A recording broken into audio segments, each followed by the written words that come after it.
d4 knight f6, c4 c5. Benoni defense. White play e3 and g6. Actually, we can take the pawn. After taking that, we can play d5. So it's fine that white taking our pawn, and then we'll have knight at d5. We don't need to worry about the knight being kicked, because in front of it, this is an isolated pawn. There is no other pawn beside it. So we play g6, and white play knight c3. I think d5 is a very good move to expand its space at the queen side, but white didn't do that. I'm still thinking we should thinking about push the pawn to d5. I think for either side, pushing the pawn to d5 is a good move because it can expand the space. It's very important. Control the center. Knight c6. Then what about d5? Where would you put the knight? Maybe knight to e5, but after bishop to e2 and later f4. Where can we place the knight? Maybe d6. Yeah, I think white can still play f4 and h3. The knight has moved to the corner. So instead, I think pushing upon d5 is better to control the center basically. Knight f3, castle. Yeah, it's interesting that neither side play d5, and now we play d5. That's good. Bishop to g5, exchange. h6, bishop back to e3, knight d5, control the center, bishop a4, knight back to c6. I feel like we can move the rook first to target at the pawn, and the reason is if we move the knight immediately, what about d5? Where can we place the knight? Knight e5, after the trade, we'll lose h6, which is probably not good. Knight to b4 and queen d2. We cannot take that with the queen, we'll lose a knight. But if we move to with a knight, our knight will be pinned. That's also a problem. And also bishop to h6.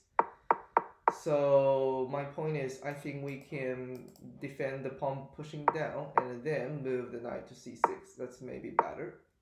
Queen to b3. Oh, be aware of the pin. What about rook d1? Or moving this rook, knight e5. Our queen will be kicked, and this bishop will be so passive here. So let's see. White move the other rook, e5, and I think knight e5 is still something we can do. Yes. Queen to f5. Okay, so we equalize the game. But instead, if white play this rook, can we play knight queen f5 again? Yes, we can. But white can also take our pawn because the f1 rook can defend f2. There's no threat on f2, and after we taking the knight, white can take our bishop. White has up a pawn. If we take the pawn, rook takes, and that's attack. So we need to probably take that with the queen, and we will lose b7. We'll lose b7, and also rook to f1. There is a target at f7. So if white move the other rook, the c rook, so white will have an advantage. Yeah. So now if like this, that's a blunder. No, that's not a blunder at all, actually. Oh, we can take that with a bishop, and then we can take the knight. Yeah, that's a blunder. So we have the game equalized. Rook to f1, queen to g5. We lose the pawn. Yeah, this 7th rank rook is so annoying. But we don't have a way to do we? Rook c7. Can we just rook c7 to protect the pawn? Rook c1, queen e1, take. I think queen f5 is something we can try, looking at the b1. So there is a fork.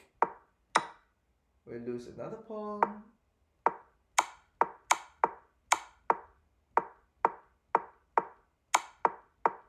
Rook e2. That's good. That's good. We are being like active. And also, I think. Oh, rook f2. Yeah, I think f3 is. If you go back, f3, check. Rook e1, rook e8.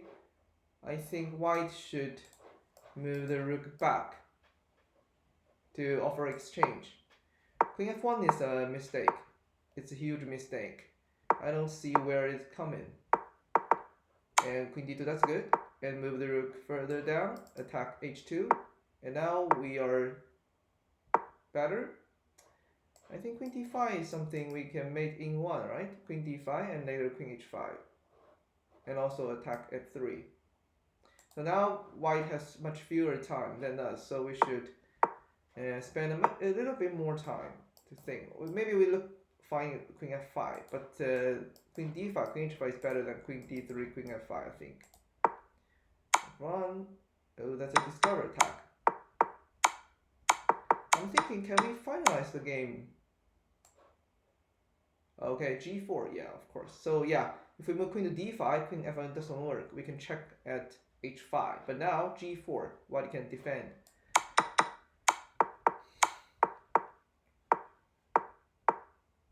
Yeah, it's good. Yeah, checkmate. Great.